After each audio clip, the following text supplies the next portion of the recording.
Hola, ¿qué tal? Bienvenidos. Muy buenas tardes. Una tarde a pura información hoy aquí en Canal 11, mientras agradecemos a quienes nos acompañan y hacen posible encontrarnos semanalmente en el debate. Les decimos que hoy vamos a hablar de trenes, de un servicio de trenes que está interrumpido desde el 8 de mayo. Se interrumpió el servicio Colonia-Avellaneda, pasa por La Picada, presta un servicio esencial a una escuela rural, Almafuerte, y de esto vamos a hablar, de un reclamo que tiene toda la zona, toda la región. Tenemos voces autorizadas aquí. En esta ronda, en esta charla, está el secretario de Transporte de la provincia. ¿Por qué? Porque las negociaciones con Nación para tratar de restituir, traer de vuelta el servicio son muchas. Es una ardua tarea, largo trabajo, es un área metropolitana muy compleja en lo que a comunicaciones se refiere. Y me decía Aníbal, yo también quiero hablar de lo que estamos haciendo en los recorridos del transporte y regular las tarifas también, un poco para ir arrimando soluciones a la gente que vive en el área metropolitana. Una cosa es ver el servicio de trenes desde aquí, de la ciudad de Paraná, y otra cosa es verlo desde el área metropolitana. Por eso vamos a hablar también con Julio César Morales, que es presidente comunal de La Picada. Bueno, lo habíamos dicho, estamos con Aníbal Steren, secretario de Transporte de la provincia. Gracias por estar. Muy amable. El defensor del pueblo, el doctor Lisandro Amabet. ¿Por qué la Defensoría del Pueblo? Porque en todos estos meses han tenido charlas y ha habido pedido de información pública, ¿verdad? Exactamente. Bueno. Ha habido pedido de información pública porque la gente hace uso de esas herramientas que nacieron allá por la década del 90 para poder justamente tener voz a la hora de pedir información a Nación, que en este caso concentra la llave de la solución donde un transporte ferroviario puede retomar, si es posible, el servicio. Julio César Morales, presidente comunal de La Picada.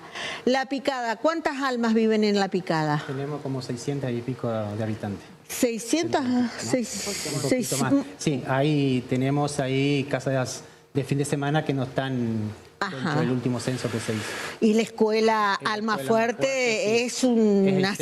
es una centralidad del servicio. Sí, así. Entiendo que incluso han habilitado el hospedaje para algunos alumnos para que no pierdan clase, ¿puede ser? Sí. Ahora claro, me cuenta, me cuentan un ratito nada más. ¿Y quién es la encargada de...? Porque ustedes saben que en La Picada hubo, y se ha conformado desde hace ya algunos años, el tema de mucho turismo, recorridos, senderismo, y por eso Mariana Ferger, secretaria de Turismo de La Picada, ella me dice, estoy a cargo del turismo, porque son comunas que se están conformando con mucho trabajo, con mucha gente joven, como en La Picada, ¿no? Sí, somos áreas pequeñas, por ahí no está Catalina, secretaria, pero sí Claudia, encargada del área turística. En el Zoom. Y Catalina Aranda es estudiante de biodiversidad, ecoguía en el área natural protegida La Porota. ¿Estás por ahí, Catalina? Buenas tardes, ¿cómo te va? Sí, buenas, ¿todo bien? ¿Me escuchan bien ahí? Sí, te escuchamos bien, te escuchamos bien. Bueno, yo decía recién, mucha gente con el senderismo en La Picada, ¿verdad? Sí, yo trabajo en el área protegida La Porota, que somos vecinos también del Parque San Martín, que es un área protegida que tiene más de 100 años en nuestra provincia y bueno, van un montón de personas a visitarlas y principalmente usan el tren como medio de transporte, usaban el tren. Y voy a quien le toca poner la respuesta en la localidad. Es como la primera ventanilla donde uno recorre cuando tiene un problema, que en este caso el presidente comunal. Cuando se interrumpe el servicio en el mes de mayo, principios de mayo, ¿qué pasó en la localidad? ¿Cómo empezó a movilizarse? Fue incertidumbre porque nos dijeron que era por unos días, que se habían roto la rueda del tren, que tenía que cambiarla, y esto se fue cada vez más alargando. Se fue más largo, después el socavón en Colonia Avellaneda, que también se solucionó. Después hubo otros inconvenientes pasando Sauce Montrul, también se solucionó. En La Picada, dentro de todos nosotros estamos trabajando con los de ferrocarriles, aportando maquinaria para arreglar la vía, cortada de pasto y todo eso. Pero sí, fue una incertidumbre bastante grande porque la gente viaja de La Picada hacia Paraná y siempre preguntan cuándo vuelve el tren, qué pasa con el tren, y los chicos de la Escuela Almafuerte, que tuvieron un tiempo también, que tuvieron que viajar en colectivo de media distancia, hasta que provincia puso la línea 22. Convengamos que en aras de que volviera el servicio ferroviario, bueno, las comunas empezaron a articular un trabajo en común. Arreglar socavones, desmalezar, tratar de que estuvieran bien las vías. Y esto respondía a un pedido, que es el pedido de la gente, porque estamos hablando de un boleto ferroviario de ¿cuánto?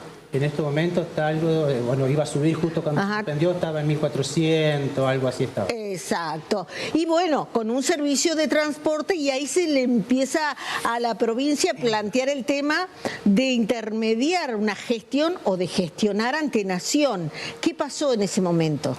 Fueron a Nación, me imagino. Bueno, sí, nosotros, el 8 de mayo nos enteramos ahí nomás que Belgrano Cargas y Logística, que es la que administra, opera el servicio, ha decidido había decidido en ese momento suspender por tiempo indeterminado, así que empezamos a hacer la provincia, obviamente, por indicación directa del ministro de Economía, que es mi jefe inmediato, y del gobernador, averiguar por qué se suspendió, por qué lo ha decidido suspender el servicio. El servicio todo esto surgió de una inspección que hizo la Comisión Nacional de Regulación del Transporte, hizo una inspección sobre la vía y sobre el material rodante, detectó que el material rodante tenía ya un espesor que no se podía rectificar más, y bueno, hizo una serie de observaciones entre el 17 y el 19 de marzo, le elevó una nota a Belgrano Carga diciéndole de que había irregularidades que había que subsanar. Y Belgrano Carga dijo, bueno, mientras le indica a DIPSA, estoy por ahí diciendo términos, que el dueño de la licitación le dice a la administradora, señores, se suspende el servicio hasta que usted arregle todas estas observaciones de la CNRT. Ahí hacemos una pausa si yo le traduzco a la gente. Belgrano Cargas es la empresa que desde hace más de una década tiene concesión de un servicio de cargas, pero como me aclaraba muy bien no le interesa en este sector del recorrido hacerse cargo del transporte. Por eso lo da una administradora para que la administradora se ocupe. A DIPSA, que es la ¿Y DIPSA tiene sede acá en Entre Ríos? Sí, bueno, está el administrador, un representante de Trenes Argentino, que es en ese momento era el señor Juan Carlos Stickel, ahora no tengo claro quién es el representante. Pero nosotros siempre, por instrucciones de la provincia, yo me manejaba en Buenos Aires o en Rosario, que estaba el gerente de operaciones, preguntándole, ¿arreglaron las ruedas? Porque la observación era sobre la rueda. Todos entendíamos que en una semana se solucionaba, y de hecho cada vez que me llamaban, tanto los medios que querían comunicar como los jefes comunales, nosotros le decíamos, bueno, se está arreglando. Después que se arregló el tema de la rueda, el material rodante, ya no había más problemas, se probó incluso la máquina, se hicieron las pruebas y la gente que hacía las pruebas decía que era correcto. Pasamos a lo que es la infraestructura de vías, que había socavones, que obviamente trabajo en equipo con los presidentes comunales, no solamente para desmalezar, para terraplenar y para que no haya más observaciones sobre la vía. Bueno, y ahí nosotros siempre estábamos hablando con el subsecretario de Ferroviario de la Nación, explicándole, ya se arregló esto, ¿cómo viene? Sí, porque entre tanto iban hablando los jefes comunales. Claro, pero una cosa es el gobierno nacional y otra cosa es Belgrano Carga y Logística, que es la que maneja el ministro y tiene la concesión desde el 2013. O sea, desde el 2013 administra el general Urquiza, la línea general Urquiza. Sí. Entonces, Belgrano Carga y Logística dice, no, yo no voy a habilitar el tren porque todavía para ello el tren corría con cierto riesgo. Bueno, la provincia lo que hacía en este momento es el canal de comunicación, o sea, recibíamos, así como el intendente recibe el reclamo de los usuarios y lo traslada, nosotros recibíamos los reclamos de los intendentes, de los usuarios, de las asociaciones, y nos dábamos vuelta y le decíamos, Nación, ayúdennos a solucionar esto. Incluso hasta nuestro gobernador, Rogelio Frigerio, ha hecho llamadas con el segundo del Ministerio de Economía, que dependía directamente. Pero tengamos en cuenta que la licitación la manejaba Belgrano. Exacto. O sea, que hoy por hoy es la palabra de mayor peso. Hoy por hoy, bueno, está para licitar, se va a licitar todo lo que es el tren de la línea General Urquiza, se va a licitar. Y bueno, la Nación empezó a hacer las gestiones, arrancamos con un memorándum que se hizo allá por el año 2024. Yo no estaba en ese momento en la gestión, yo estaba en el IAPB, pero esta gestión lo que hizo es empezar a trabajar con el interés de trabajar en conjunto, nación y provincia. Antes de ir a esa licitación, para que la gente no se confunda, vamos a hacer ahí una pequeña pausa en el sentido del relato de que hoy por hoy, bueno, Belgrano Carga que dice, no, yo no estaría tan seguro que reúne todos los requisitos, este trayecto no voy a poner en riesgo al pasaje. Qué bueno que recuperó. No quiere la responsabilidad. ¿Sabe qué le digo yo como periodista memoriosa? ¿Sí? Qué bueno que recuperó la memoria y la responsabilidad Belgrano Carga. Porque sabe que Belgrano Carga tiene el servicio que llega hasta Misiones y ha descarrilado varias veces. Está bueno que uno tenga el sentido de la responsabilidad, ¿no es cierto? ¿Por qué intervino la Defensoría del Pueblo? Bueno, a nosotros nos llegan planteos y reclamos, denuncias de ciudadanos, vecinos, estudiantes, trabajadores que utilizaban el servicio de tren y que al verse interrumpido vieron complicada su vida cotidiana, digamos, tanto para ir a trabajar como los chicos para ir a la escuela. Entonces las familias acuden a donde pueden y acuden a la Defensoría para ver si nosotros podemos reclamar cuando no hay escucha desde las distintas administraciones. Y esa gestión la ubicamos en el tiempo. ¿Cuándo fue? Y esa gestión fue en junio. En junio empezaron las gestiones, terminamos haciendo un pedido de información pública a la Secretaría y bueno, la Secretaría ha hecho estas acciones que manifestaba el secretario. Pero bueno, es parte de la complejidad de la vida diaria por los servicios que se van deteriorando, digamos, no solo del tren, sino en general de los servicios públicos que encareciendo, deteriorando. Bueno. Y respuesta que en definitiva no se pueden abrir desde acá, sino que y respuesta que en este país que es cada vez menos federal, porque los recursos cada vez menos hay en las provincias y en los municipios. Y decisiones que son de Buenos Aires, que muchas veces nosotros quedamos acá a la deriva esperando que las tome alguien y bueno, y no se sabe quién las tiene que tomar. Bueno. ¿Me quería decir algo por ahí? Sí, que depende todo de Nación, todo esto que está diciendo.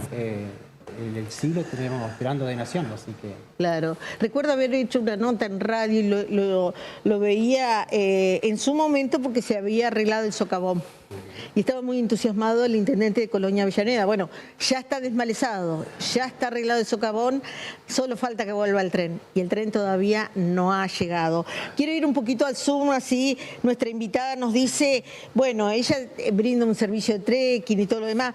Yo quiero conocer el folclore. ¿Qué dice la gente del lugar? Y la gente del lugar, en sintonía con lo que vienen diciendo, de que estamos todos muy preocupados porque el tren es muy, muy usado. O sea, por más que la respuesta así vaga que hay es que no es rentable, porque eso circuló en un momento como respuesta. Ahí hay un montón de gente en la zona que lo usamos. Yo, por ejemplo, vivo en Paraná y para ir hasta La Porota o hasta el Parque San Martín uso el tren. Con mis compañeros de trabajo también vamos en el tren. Y todas las personas que van a visitar estas áreas protegidas, es decir, a conocer nuestra biodiversidad y hacer trabajos de educación ambiental, a formarse en lo que es nuestro paisaje, lo hacen a través del tren. El año pasado... al Parque San Martín fueron alrededor de 5.000 personas en el tren y este año no llega a las 1.500 ese número. Claro. Y en La Porota alrededor de 500 estudiantes y docentes de escuelas fueron a visitarnos y este año ninguna escuela pudo llegar aún porque la única que fue lo hizo por sus propios medios, digamos, se tuvo que conseguir un transporte privado para llegar. Claro. Entonces nos preocupa muchísimo, porque se está cortando la posibilidad, en definitiva, de conocer nuestro paisaje, nuestra diversidad, nuestra economía regional, el trabajo de las cooperativas. Y yo voy a venir para seguir componiendo eso que vos me estás diciendo, para que la gente vaya tomando conciencia o que pueda elaborar por qué esta problemática. Quizás no estamos hablando de un mundo importante de gente que toma el tren, pero sí de localidades que quieren hacer su despegue económico. Digo, a través del turismo, por ejemplo, que en los últimos años ustedes habían empezado a perfilar también con provincia y en función de un turismo regional, una propuesta. Sí, así es. Nosotros estamos apostando fuerte sobre todo a lo que es el turismo de cercanía. Por ahí quizás la Picada no tiene, digo, más allá del Parque de San Martín, que sí es un lugar que sí está muy preparado con camping y demás, todavía no tiene los productos o los servicios por ahí para abastecer para gente que venga mucho tiempo más allá de las quintas. Y eso, entonces, estamos apostando al turismo de cercanía, y en relación a eso estábamos armando jornadas de senderismo en donde incluía el pasaje en el tren. La última que se hizo fueron 130 personas, hicimos un recorrido por el Parque San Martín. Y bueno, y como comentaba la chica de La Porota también, todas las escuelas que asisten ya sea al Parque San Martín a hacer las visitas o a la Porota, que son dos de las reservas que tenemos en La Picada. Y bueno, como vos decías, como una fuente también laboral para lo que es la localidad, y nos reduce un montón, digamos, más allá de que seguimos con la propuesta del senderismo, que hay una propuesta desde la comuna, un programa que se viene trabajando desde hace varios años, se reduce, digamos, porque ya el tren era como una propuesta en sí turística de recorrer, sobre todo cruzar el arroyo, es muy lindo, digamos.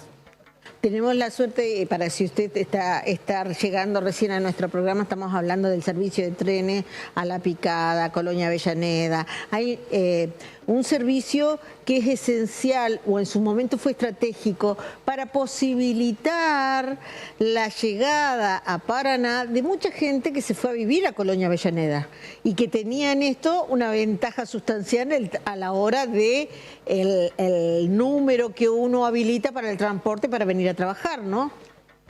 Sí, es así.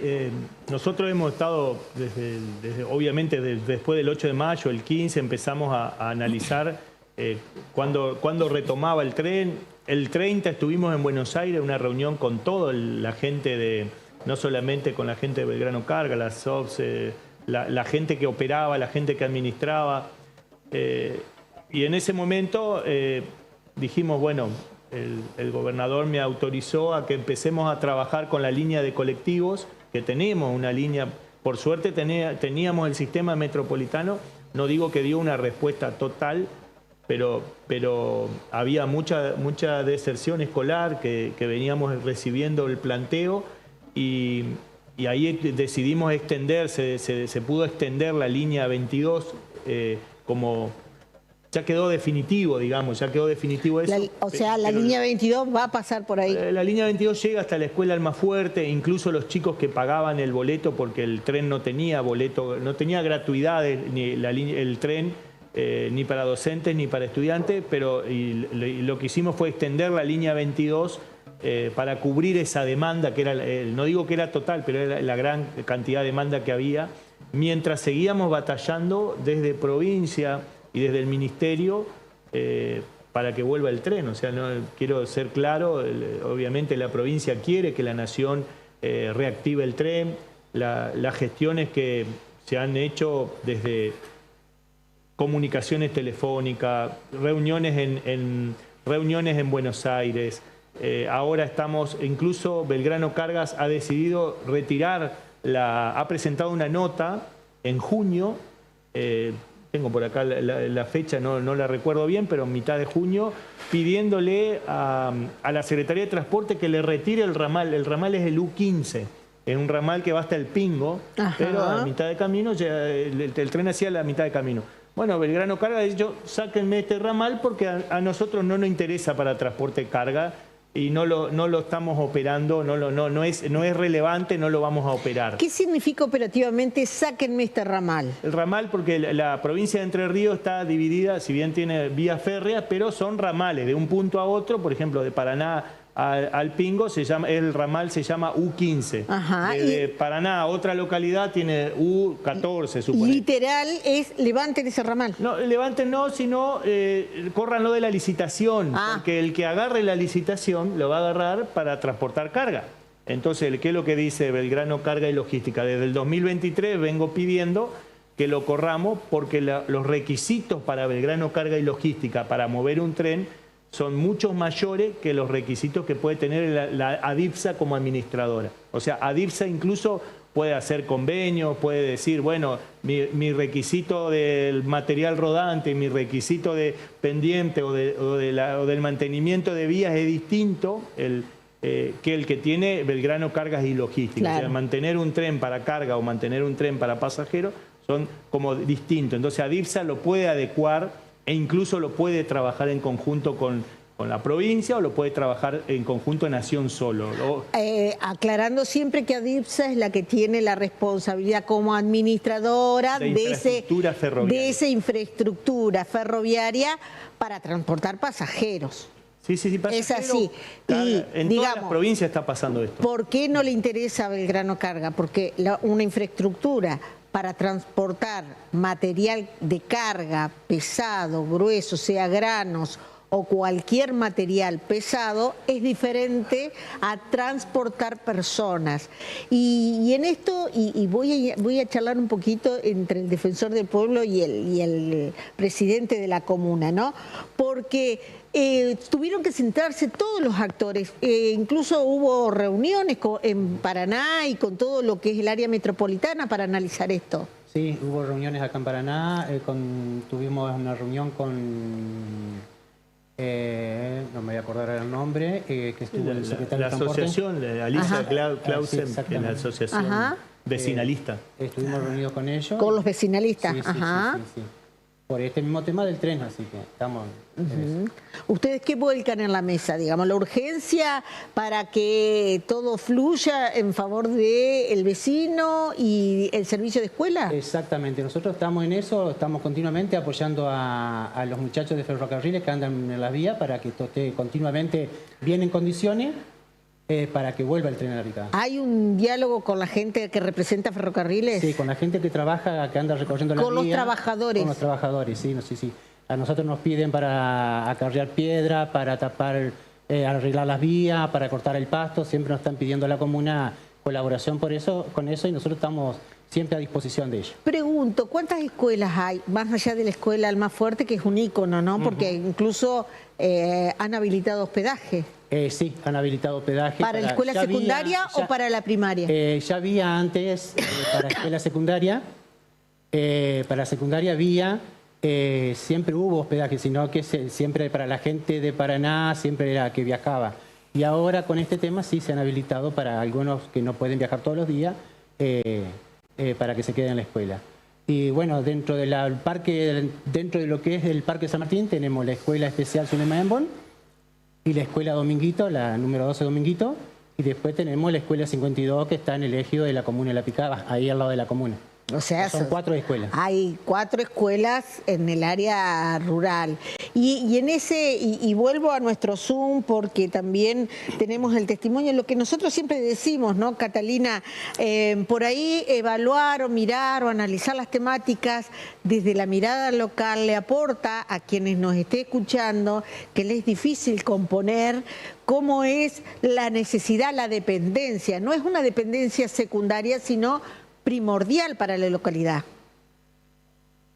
Sí, claro, porque hay muchísima diferencia económica en tomarse un colectivo entre ir al tren. Además de La Plata, es algo que era un horario fijo, confiable y que tenía seguridad de que ibas a viajar, y eso te permite organizar un montón de actividades. Además de las visitas escolares, talleres, voluntariados, capacitaciones, encuentros con gente de otras provincias, posibilitar formas de trabajo también.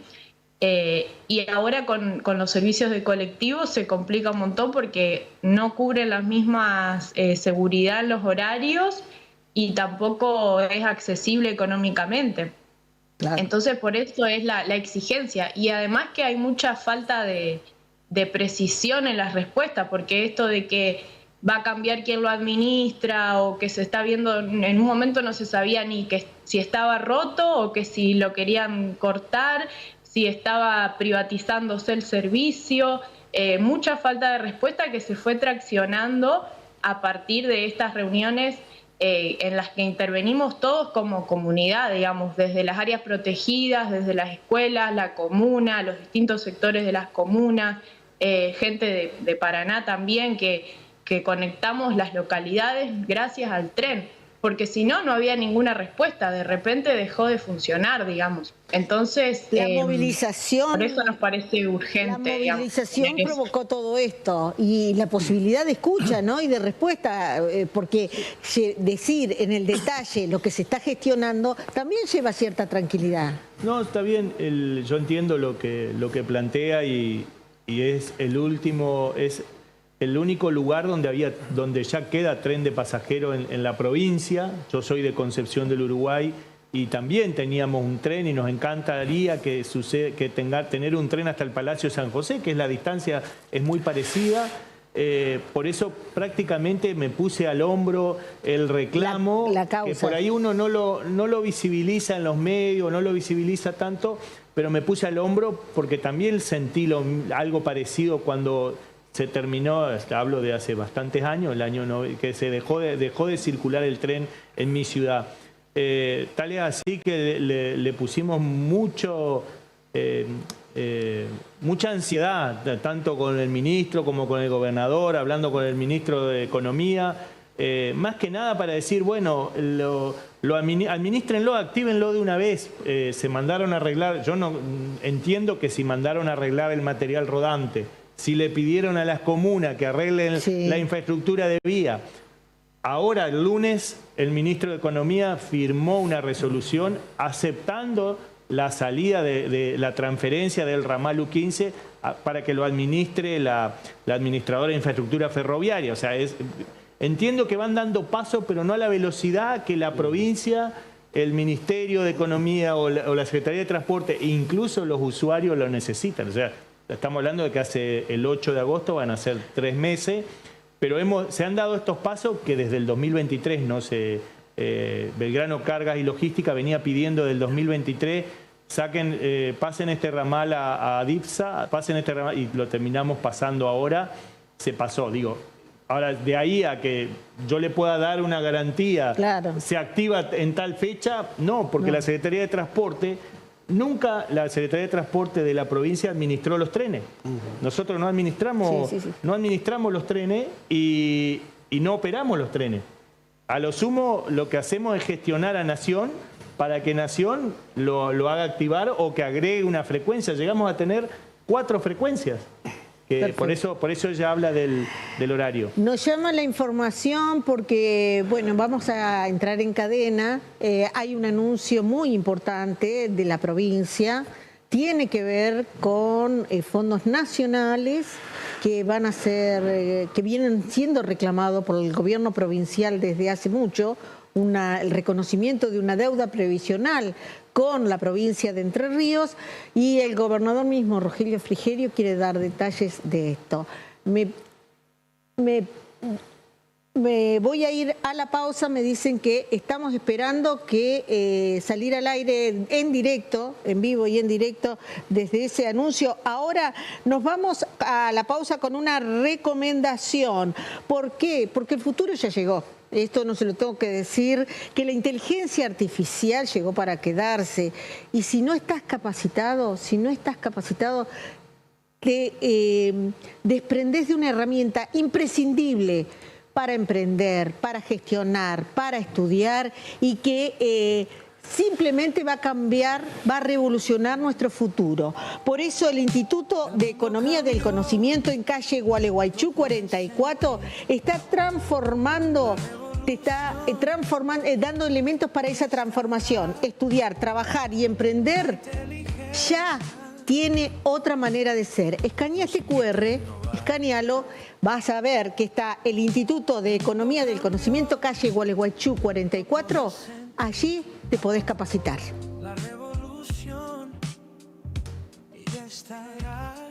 La pausa.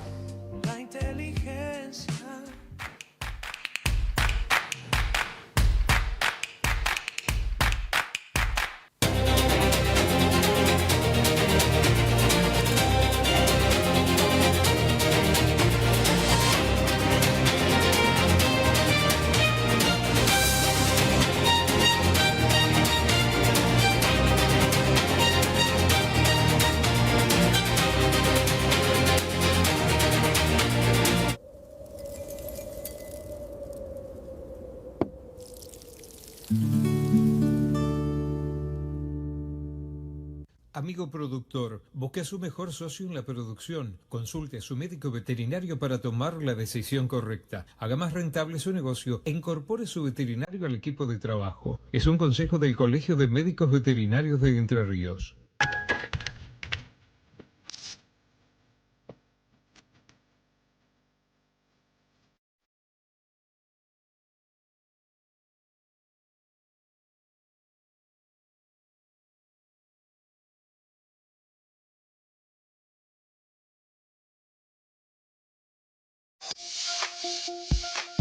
Flota de modernas unidades. Autos que garantizan confort y seguridad. Una dedicada atención al cliente. Centro Remis. Todo lo que está bien para un buen viaje. 799 controles de alcoholemias positivos en 2025. 799 decisiones irresponsables que pudieron terminar en tragedia. Terminar con este número depende de todos. Si tomaste alcohol, no manejes. Este es un mensaje de la Cámara de Diputados de Entre Ríos. Un día te das cuenta, tu pelo está seco, largo y necesita un buen corte. Pensaste en nutrición, corte, color, cambio de look. Fue entonces que tuviste una inspiración. Descubriste el Salón de Peluquería Roux de Rosana Massa en 25 de mayo 621. Tu pelo lo merece. Salón de Peluquería Roux.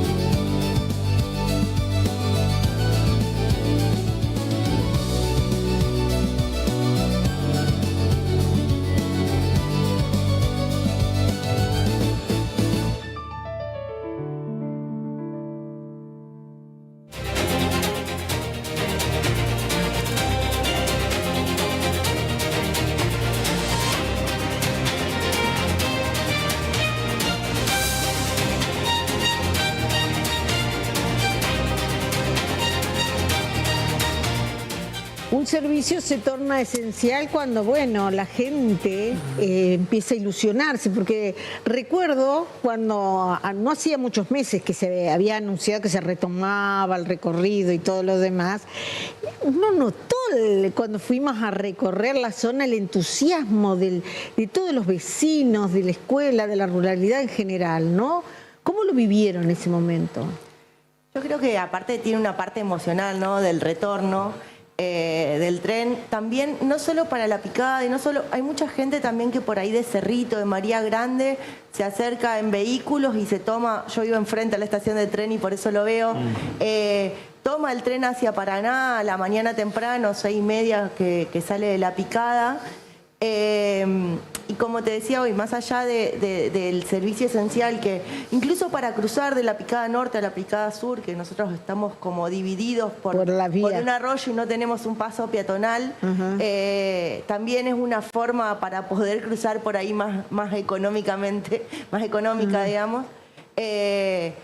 Sí, ya es parte de la identidad picadense el tren y nada, y aparte esto cumple una función muy importante para las reservas, para la localidad, para los estudiantes, para los mismos estudiantes de la picada que van a la escuela Almafuerte.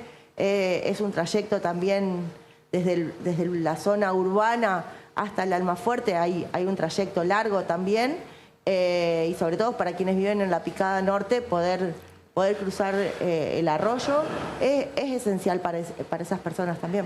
Y yo recién escuchaba el testimonio cuando quien hablaba por Zoom nos decía lo que significó la prolijidad en horarios, en puntualidad, en un servicio impecable, que no lo encuentran en la prestación de colectivos. Usted me decía, también ahí estamos haciendo un trabajo. Sí, nosotros, si bien pusimos a disposición, le extendimos la línea 22, obviamente los colectivos tienen el compromiso de respetar un horario. Si eso no se respeta, el usuario puede hacer el reclamo y nosotros le trasladamos a la empresa. Tengo entendido que el tren, al hacer esas 4 frecuencias, las llevaba bastante bien. Y como todos, o sea, estamos a disposición, estamos tratando desde la Secretaría de Transporte. Por ejemplo, yo no manejo ni lo que es aeropuerto, ni lo que es trenes, ni lo que es puerto. Pero el transporte en general, la Ley Nacional de Transporte, es cargas y pasajeros. Y de lo único de pasajeros que estamos trabajando es con lo que es colectivo.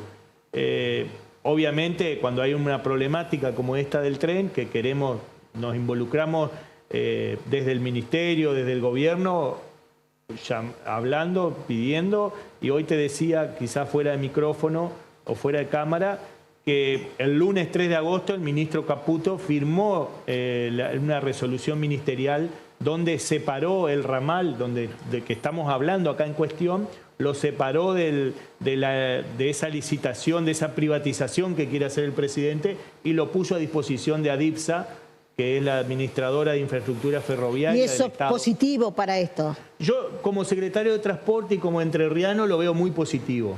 Lo veo muy positivo que no entre en una licitación, porque cuando entra en una licitación, en una privatización, el que viene a prestar el servicio, si lo ve rentable lo presta y si no, no.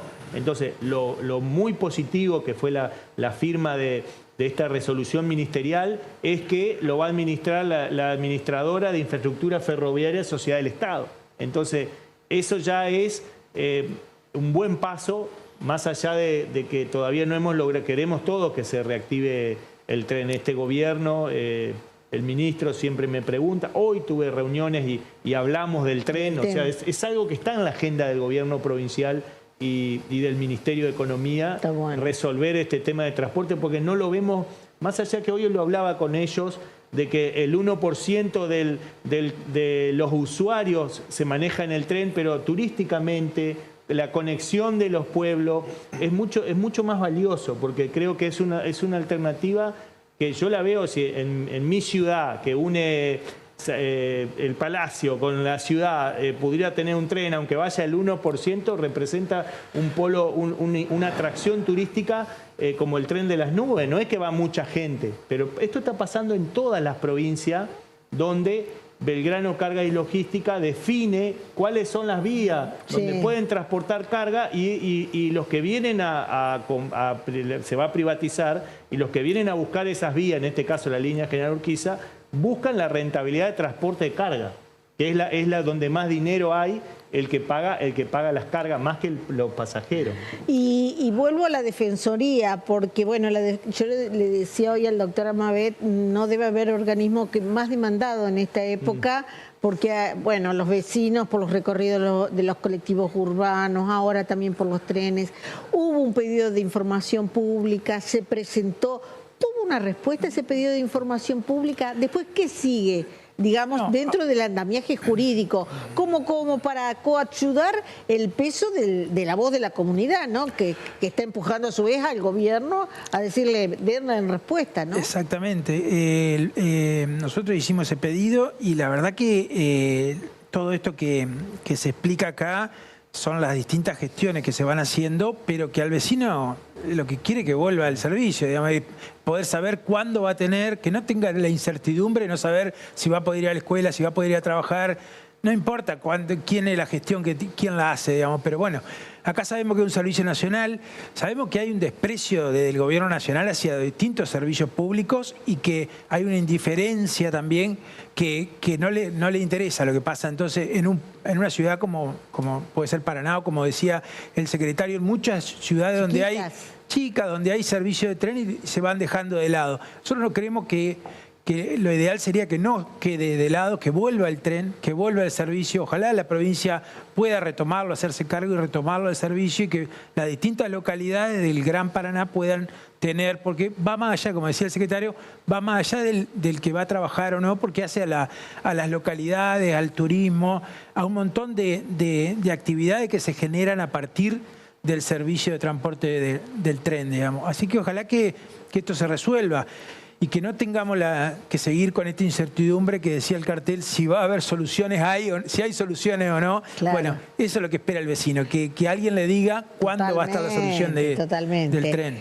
Y digo, al presidente comunal, que ve todo esto, ¿no? Y que tiene que recibir en su escritorio, en el día a día o en su recorrido, cruzarse con el vecino. ¿Cómo están los humores? ¿Cómo está el ánimo? Y bueno, ahí están, tenemos de todo. Tenemos la gente está ansiosa de que vuelva, por ahí no se queda con el que ya va a venir, el que ya quiere que vuelva el tren, no con el que ya va a venir o que va a regresar, sino que ya esté el tren funcionando de vuelta.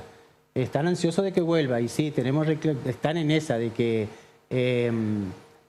la gente por ahí de mal humor porque tiene que pagar un poco más el pasaje de colectivo, hace los reclamos a la comuna, nosotros no tenemos lo necesario como para brindarle a la gente para que pague el pasaje para claro, asistencia sería, claro. Asistencia económica. Exactamente, los recursos. Sí, sale 3 veces más un pasaje de colectivo de Paraná a La Picada que lo de un tren, digamos. Sí. Es significativo, sobre todo para personas que viajan todos los días y de vuelta a Paraná. Sí. Y la posibilidad, la otra vez estaba escuchando que con relación a esto, ¿no? El tema de tarifas por un lado, pero el tema de, no sé si es pertinente o no para este tipo de distancia, el boleto combinado. ¿Se avanzó en eso? ¿Lo siguieron estudiando esa ecuación o no? ¿La descartaron? Bueno, cuando hablamos de boleto combinado, hablamos del mismo tipo de transporte, ¿no? Un colectivo que viene de un área metropolitana, llega a la ciudad y en la ciudad toma otro colectivo. Estamos conversando porque en el proceso de licitar el servicio metropolitano de transporte, estamos conversando de ver si lo incluimos en la propuesta licitatoria, que la empresa que vaya a cotizar tenga en cuenta la integración con el servicio que ya está prestando en la ciudad. Pero quisiera aclarar algo que dijo Mariana, que cuando empezó este tema de que se paró el tren, la gente pagaba un servicio interurbano para llegar, lo que antes pagaba 1.000 pesos para moverse en tren desde Paraná hasta La Picada, después empezó a pagar el costo de un servicio interurbano, que tengo entendido, incluso muchos chicos de la escuela Almafuerte dejaron de ir porque les salía casi 8.000 pesos ida y vuelta, o sea, pagaban un transporte interurbano, o sea, un colectivo que iba hasta otra localidad y le cobraba la parada intermedia. Entonces, lo que la provincia planteó, es cierto que algunos están pagando quizás esa tarifa, pero los estudiantes, los docentes, viajan como si fueran en el metropolitano. Es la pequeña gran mejora que se ha logrado. Como si viajan con qué boleto. Igual si pensamos eso de Paraná a Almafuerte, si pensamos de La Picada, desde el centro urbano de La Picada a Almafuerte se paga interurbano y son 8.000 pesos, 9.000 pesos para poder llegar al colectivo. Ahí es donde dentro de la misma localidad. No, hay que revisar esa tarifa porque nosotros, la provincia de Entre Ríos, regula las tarifas y el techo es 147 pesos el kilómetro. Entonces, las empresas de transporte que le habilitamos paradas tienen que respetar esa tarifa y en caso de que no la respeten, nosotros hemos labrado acta y hemos logrado que muchas empresas revisen su tarifa. Me está llamando el móvil, porque no quiero... ya volvemos con esto. Está para hablar el gobernador de la provincia, el doctor Rogelio Frigerio. Bueno, muy buenas tardes. Muchas gracias a todos los medios que nos acompañan hoy. Queríamos comunicarles, más allá de la comunicación que hicimos por las redes, un hecho histórico para nuestra provincia, el acuerdo con el Gobierno Nacional y en particular con la ANSES que firmamos el día lunes por 120.000 millones de pesos en concepto de compensación del déficit de la Caja de Jubilaciones del Estado provincial. Esta es la culminación de un largo camino, de un camino que nos llevó 30 meses.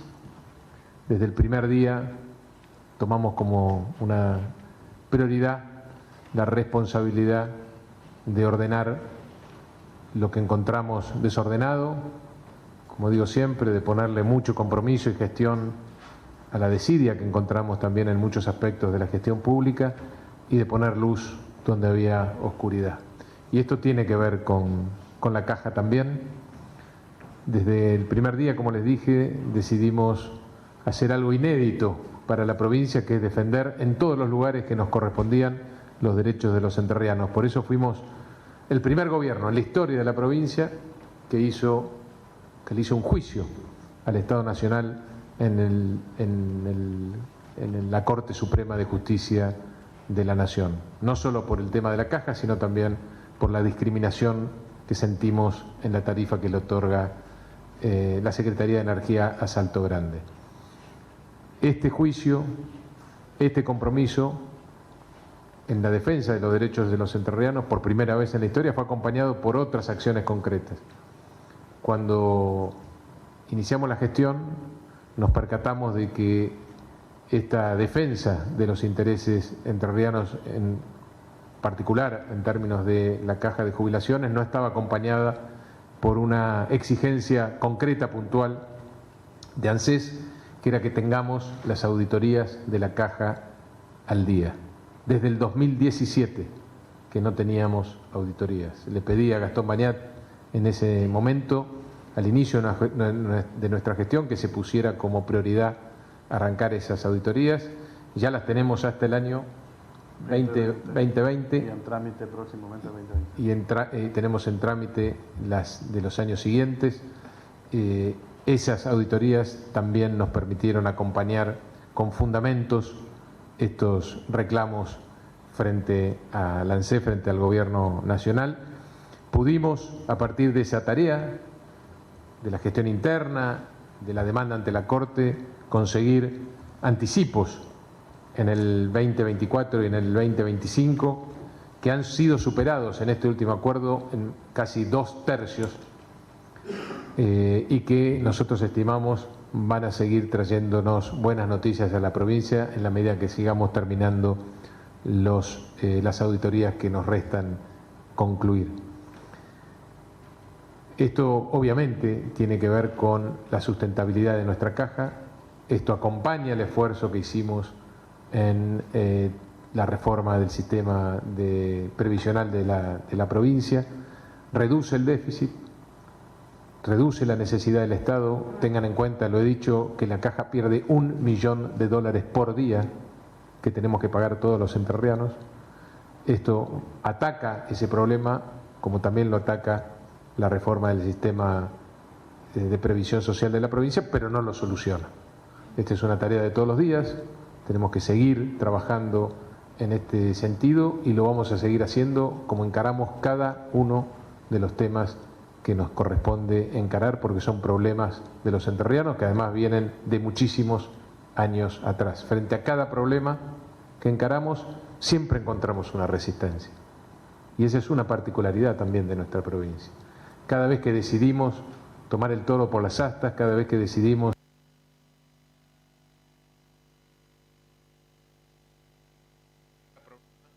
que encaramos, siempre encontramos una resistencia. Y esa es una particularidad también de nuestra provincia. Cada vez que decidimos tomar el toro por las astas, cada vez que decidimos modificar una realidad que nos perjudica, que nos duele, siempre encontramos una resistencia, porque detrás de cada uno de estos problemas hay intereses concretos, hay algunos vivos que se han beneficiado durante muchos años de esta realidad. Siempre que decidimos encarar una reforma como las que venimos encarando, siempre estamos tocando algún callo, siempre estamos molestando a algún privilegiado y lo vamos a seguir haciendo. Esto es lo que yo quiero transmitir con total claridad. Vamos a seguir molestando a los que tienen privilegios por parte del Estado hasta que termine nuestro mandato. Vamos a seguir haciendo la reforma que necesita la provincia hasta que termine nuestro mandato. Le moleste a quien le moleste. Y estamos mostrando resultados.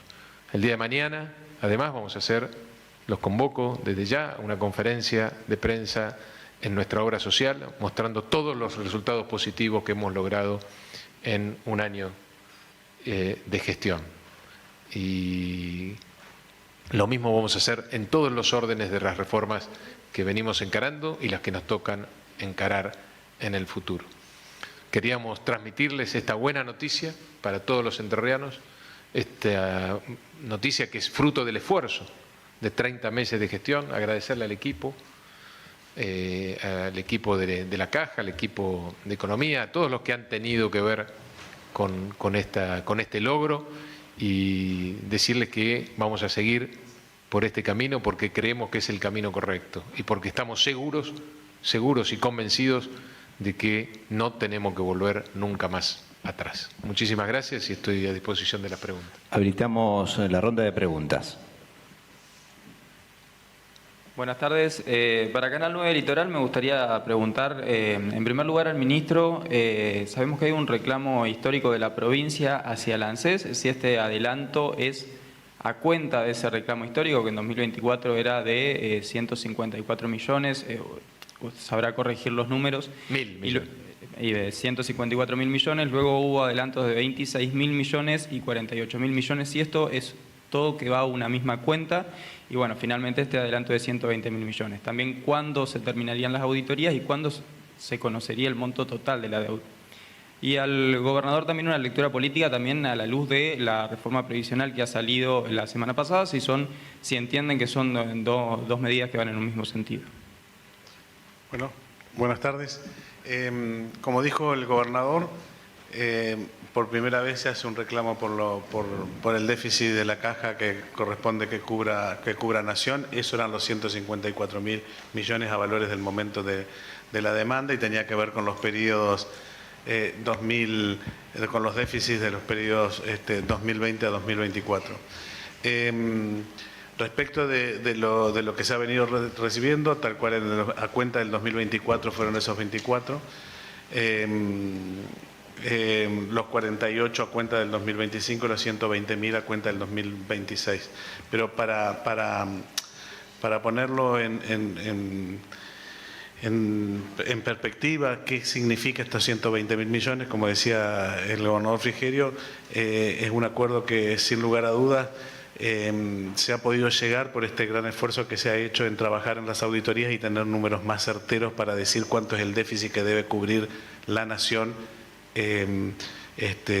para la provincia de Entre Ríos. Si nosotros esto lo comparamos con lo recibido en el 2024, en el 2025, pero aún, por ejemplo, en el 2023, en donde a valores de hoy no eran más que 30.000 millones, ¿no?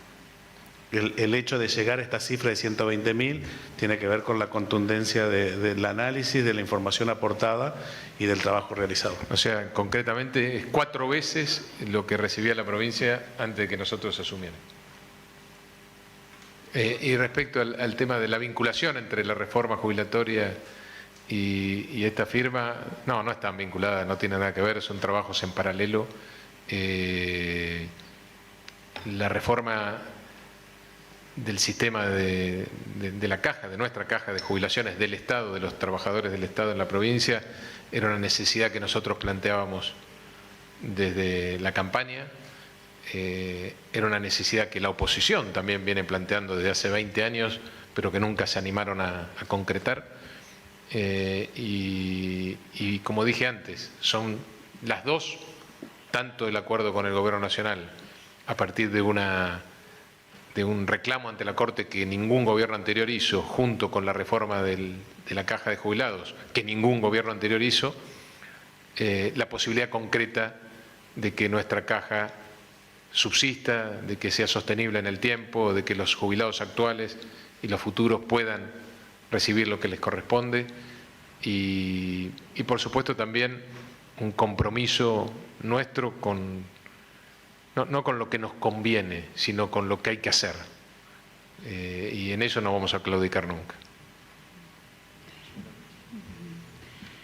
Buenas tardes, Florencia Cirigliano de Canal 6 Entre Ríos TV. Queríamos preguntarle al señor Bagnat, que se ha sumado a la conferencia de prensa, ¿cómo es el día después de la reforma previsional? Una vez que se ha aprobado este proyecto, había muchas dudas también por parte de la sociedad, cómo empezaron a trabajar desde las cajas de jubilaciones. Lo que siempre mencionaban por parte del gobierno es que será de manera gradual, eso lo siguen sosteniendo, y bueno, ¿cuándo finalmente entonces se verá efectuado este proyecto que ya ha sido sancionado? Ustedes mencionaban que a partir del 2031 empezará ya a verse en los futuros jubilados. Eso por un lado para el señor Bagnat, y por otro al ministro Bolea queríamos también consultarles las partes más duras económicas, porque estos 120.000 millones serán en 12 cuotas de 10.000 millones. ¿Cómo vamos a ganarle al índice inflacionario, teniendo en cuenta que también todavía no sabemos cuál es el monto total,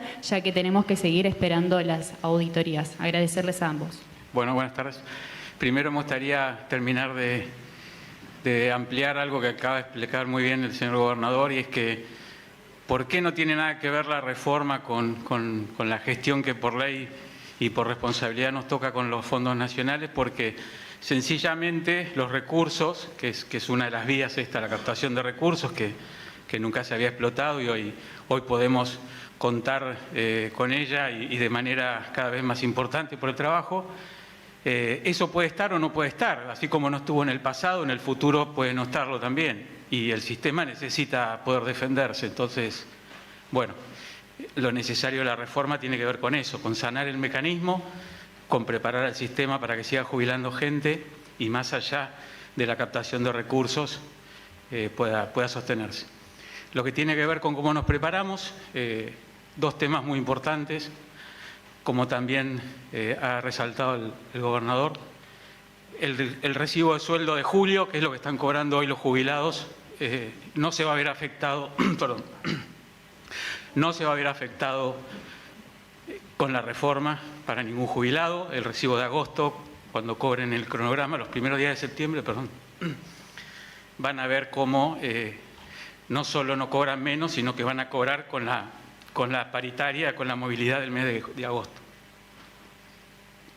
Después, también decir que todos los trámites que estaban iniciados y los turnos que están tomados hasta la fecha de que se promulgue la ley están debidamente cubiertos por la legislatura, por la ley vigente hasta el día de la promulgación, con lo cual tampoco hay que alentar sospechas ni preocupar a la gente que los tiene iniciados. Se va a cumplir, como se dijo, dándole curso y tratamiento con la ley 8732 vigente en la actualidad. Después estamos sí trabajando en lo que es toda la reglamentación, que tiene que ver con ser más específicos y más claros. Ya hemos convocado a los gremios, ya hemos tenido reuniones con los gremios para ponernos de acuerdo con ellos y que sepan comunicar correctamente cómo se va a reglamentar la ley. Y lo que tiene que ver con los fondos de ANSES, me adelanto un poquito a la respuesta del ministro, queda, aparte de la auditoría y especificar los déficits definitivos, queda también lo que es el manejo de ese número, que tiene que ver con la actualización correspondiente a la fecha de cobro. O sea que son todos temas que, si Dios quiere, más adelante, una vez que esté el stock de deuda determinado, vamos a poder avanzar y ser más específicos en eso. Sí, los 120.000 está pautado en 10 cuotas, pero establece el mismo convenio que podrán ser ingresados al régimen de extinción de obligaciones recíprocas entre nación y provincia. Así que ese es un aspecto a considerar. Y como decía el presidente de la Caja, esto es a cuenta del déficit. Determinado el déficit, ese déficit se actualiza por el índice SIPA, por el índice de la movilidad de las previsiones, de los aportes de las previsiones nacionales, y lo mismo sucederá con lo que se haya ido cobrando de esos 120.000 para determinar el saldo final. O sea que está sujeto a una movilidad que tiene que ver con el índice SIPA. Buenas tardes, gobernador, ministro, presidente. Guillermo Romero para FM Litoral y sus repetidoras. En este caso, preguntarle cuál es la injerencia de esos 10.000 millones en los 40.000 millones que tiene de déficit la Caja mensuales cuando llegue, digamos, si ya tienen la previsibilidad a dónde van a ir con ese dinero que hoy, teóricamente, es lo que aporta el gobierno de la provincia. Eso por un lado. Y segundo, en lo que refiere a la reforma previsional, si no temen a que se declare alguno de los puntos inconstitucionales, como pasó en la provincia de Santa Fe, por ejemplo, cuando quisieron hacer el mismo sistema. Respecto al déficit, como usted bien lo plantea, hoy es algo más que 40.000 millones de pesos, 46.000 millones de pesos para ser más exacto. Si no hubiéramos hecho, si no hubiera Gastón y su equipo trabajado como lo hizo estos 30 meses, ese déficit sería hoy de 60 más. De 60.000 millones. Y si no hubiéramos hecho la reforma del sistema jubilatorio provincial, ese déficit en unos años hubiera sido totalmente explosivo, porque el crecimiento es exponencial, básicamente en función también de la sobrevida que tiene, por suerte, la gente, y también de una decisión del gobierno, del Estado, de no seguir incrementando, como se hacía en el pasado, la planta del Estado sin que haya una necesidad y un concurso abierto, transparente, y para cubrir ese cargo, ¿no?, que garantice la idoneidad del que ingresa. Con lo cual, tanto los 10.000 millones de pesos o más que podamos conseguir del Gobierno Nacional en esta tarea de todos los días de dar esa batalla, como los ajustes en el tiempo, los ahorros en el tiempo que se dan con la reforma del sistema, van a ir a aminorar ese $1.000.000 por día que la provincia perdía por este déficit, y va a poder ser destinado en el tiempo ese recurso a cosas que le cambian la vida a la gente, ¿no? Más infraestructura, más y mejor calidad de los servicios públicos en general, la salud, la seguridad, la educación, la justicia. Esa es nuestra idea, es decir, que ese $1.000.000 por día que perdíamos, que no va a ser cero nunca, porque siempre insisto que el déficit inexorablemente va a perdurar, tiene que estar contenido, tiene que ser reducido a su mínima expresión, para que esto no siga volcándose sobre todo sobre las espaldas de 1,5 millones de entrerrianos, la gran mayoría de los cuales se jubila a través del ANSES. Perdón, Rogelio, y a esos 60.000 millones proyectados había que sumarle 8.000 altas, 8.000 personas que había que jubilar estos 30 meses, que están felizmente jubiladas, que están cobrando correctamente, los aumentos que estaban pendientes, que todo eso iba a hacer que esos 60, uno sabe dónde puede terminar. Entonces, hoy estamos en 46, que no nos da lo mismo que 60, pero aparte con 8.000 personas más que se jubilaron, con todos los aumentos al día. Bueno, ese era el desafío, por eso las medidas que se tomaron tempranamente en el 2024, porque había que poder absorber toda esa gente que estaba pendiente.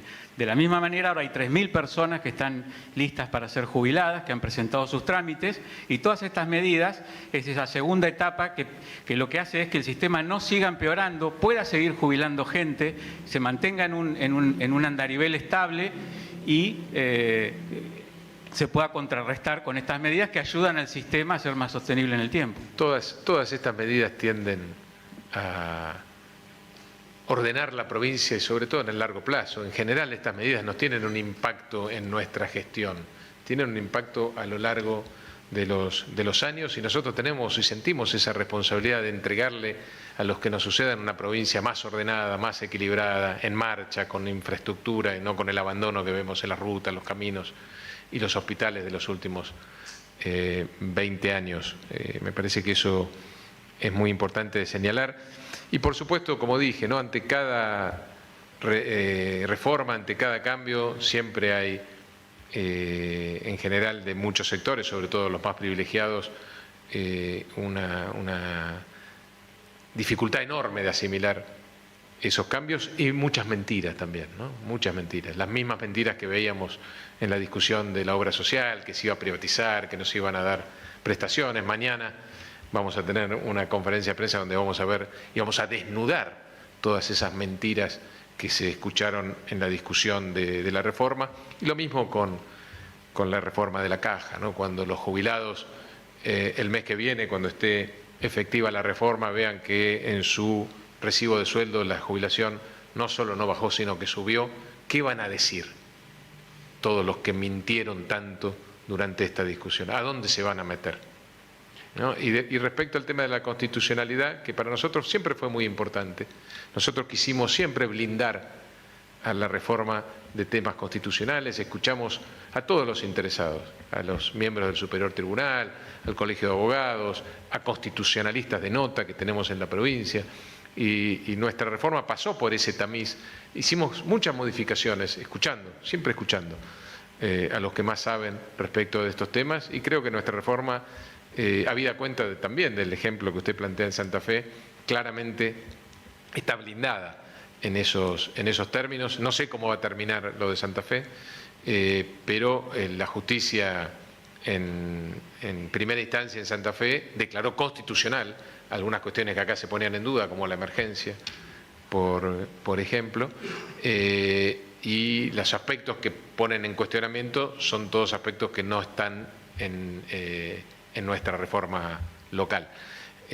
Con lo cual también ese miedo que esgrimían algunos que tenían mucho temor de perder sus privilegios, me parece que era un temor infundado.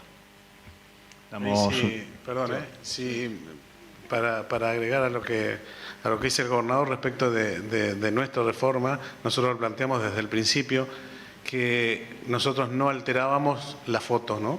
Y decíamos, no hay modificación para ningún jubilado al momento de la reforma.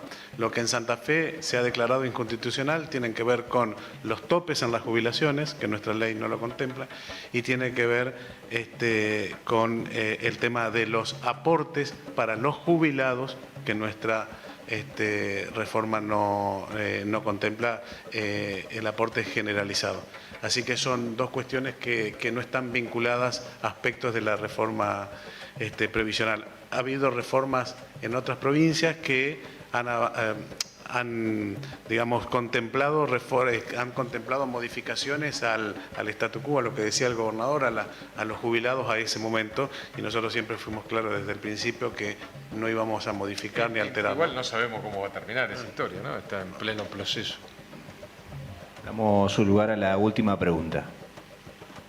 Gobernador, lo saco un minuto de este tema porque se confirmó hace minutos atrás que el gobierno va a apelar a la medida cautelar que suspendió la distribución de alimentos en los comedores escolares. ¿Se puede dar opinión al respecto?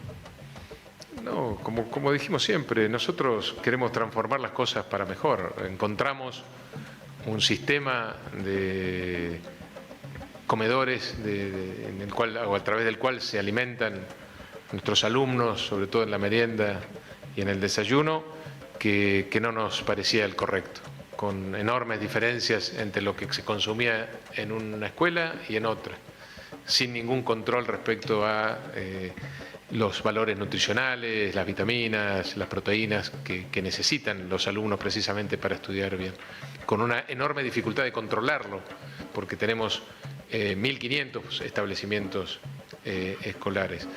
Y también con algo que yo en la campaña criticaba mucho, que es que esa responsabilidad estuviera sobre la espalda de los directores de las escuelas, ¿no? Y tener que ir con una tarjeta a comprar el alimento, me parece que no es una responsabilidad de un directivo de una escuela. La responsabilidad del directivo de la escuela es dedicarse pura y exclusivamente a los aspectos pedagógicos y de la calidad de nuestra educación, y tiene que concentrar todo su tiempo y su energía en eso. Por eso decidimos y anunciamos ya en la campaña que íbamos a cambiar este sistema porque no nos parecía el adecuado, además de que nos daba vergüenza lo que en aquel momento el Estado destinaba para esos desayunos y esas meriendas, una miseria. Lo aumentamos significativamente, pero sigue siendo bajo. Y yo no quería seguir aumentándolo, porque no quería seguir destinando más recursos de los que ya habíamos aumentado en un sistema en el cual yo no creía. Por el contrario, sentía que teníamos que reformar. Por eso este nuevo sistema, a través de una licitación abierta, transparente, sin una mácula, sin ningún condicionamiento de ninguno de los oferentes, ni de los que no terminaron ofreciendo o haciendo una oferta, me parece que claramente va en línea con lo que planteaba antes, ¿no? Frente a cada reforma, frente a cada necesidad de cambiar algo que no funciona, en este caso algo tan sagrado como lo que comen nuestros alumnos, básicamente para tener la capacidad después de aprender, de captar lo que nuestros maestros con tanto esfuerzo intentan enseñar, siempre genera resistencias, ¿no? Incluso culturales en alguna medida y sobre todo también de aquellos a los cuales le estamos sacando un curro, ¿no? De las cosas hay que decirlas con claridad. Detrás de esto, en muchos casos, había curros, había mucha corrupción. Y nosotros no vamos a permitir eso, ni en este ni en ningún otro aspecto de las políticas públicas. Tenemos el mandato de la gente de combatir eso que encontramos. No digo que todos los que se resistan a esto estén involucrados en hechos de corrupción. También hay un aspecto cultural de resistencia al cambio por el cambio mismo. Pero sí estamos convencidos de que teníamos que hacer algo distinto. Fuimos y vimos cómo lo hacían otras provincias, como hacemos siempre. Siempre les digo a mis funcionarios, incluso con la reforma de la Caja.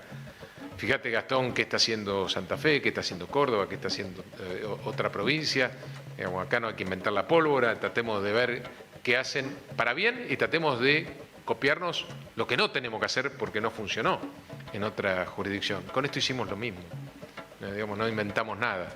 Y por supuesto que vamos a dar esa pelea hasta las últimas consecuencias porque queremos que nuestros alumnos en las escuelas coman bien, que tengan todos por igual, no importa la escuela que vayan, la misma calidad, las mismas vitaminas, las mismas proteínas, los mismos nutrientes. Y que eso esté controlado y que no se lo lleve algún vivo. Que no se lo lleve algún vivo.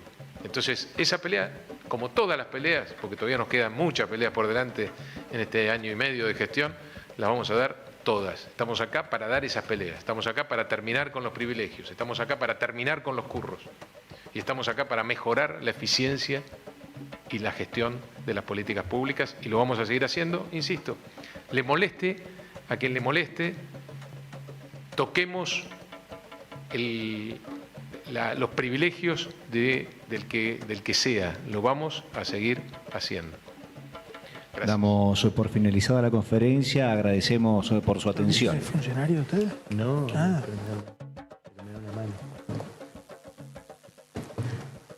Volvemos al vivo aquí en Canal 11, importantísimo entonces el anuncio y los detalles de la deuda que el gobierno nacional mantenía con la provincia, cómo y de qué forma ANSES va a aportar esos fondos a la provincia de Entre Ríos. Nosotros aquí en el debate, para hacer el cierre, la conclusión, porque nos quedamos sin tiempo obviamente, estábamos hablando de lo esencial del servicio de transporte para La Picada, para Colonia Avellaneda. Vos me decías, el tema del boleto tiene su peso. Una sola frase sobre eso. No, sin duda. También por ahí de no olvidarnos de quienes vamos de La Picada en La Picada o de quienes vamos de La Picada a Paraná, que al centro urbano de La Picada no llega el servicio del 22 y sigue siendo un peso fuerte el precio del boleto interurbano. Le toca responder en la ventanilla diaria, en la cotidiana, las ansiedades de la gente. Sí, recibimos las quejas de la gente y bueno, por ahí nosotros, más de lo que sabemos de transporte o de Nación, que ya va a volver el tren, estamos a la espera y con la... Están limitados a eso. Exactamente, sí. ¿Alguna otra acción van a presentar? Por ahora vamos a esperar que nos contesten para tener información, para poder darle a los vecinos información, que tengan certidumbre sobre cómo sigue esto y esperando que se resuelva lo antes posible. Y bueno, usted quería aclarar que el tema del boleto combinado lo van a seguir trabajando, lo van a seguir estudiando. El boleto combinado sirve para entre el metropolitano y urbano, lo vamos a instalar obviamente en la licitación. Me gustó esta charla y quiero que se queden tranquilos que estamos trabajando en equipo, creo que vamos todos para el mismo lado y tengo la esperanza, la fe de que vamos a lograr el resultado de ver el tren circular por acá, por la provincia. Yo estoy convencido que lo vamos a lograr porque tengo esa percepción y vamos a trabajar para eso. Gracias por haber estado, por haber dado la cara y la palabra y la respuesta posible ante un tema que tiene la decisión en el gobierno nacional y en el destino que Belgrano Cargas decida sobre esto. Estamos sobre el final de este alargado debate del día de la fecha. Gracias por habernos acompañado. Y ahí estamos con la vecina de La Picada. Una reflexión cortita para despedirte.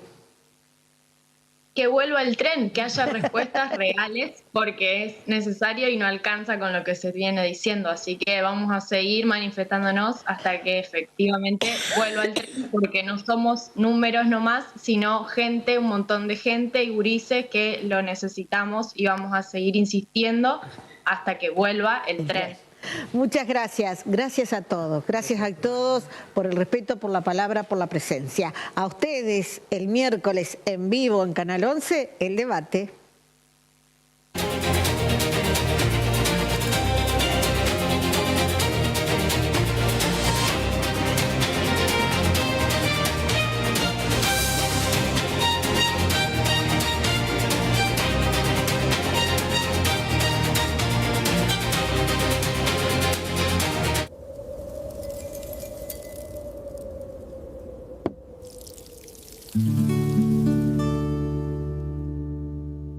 Un aplauso para el asador. En Colonia Avellaneda es así. Un aplauso para Tecocar. Sí, porque Tecocar es el lugar preferido por sus precios y calidad en carnes. Yáñez Martín y Teniente Jiménez.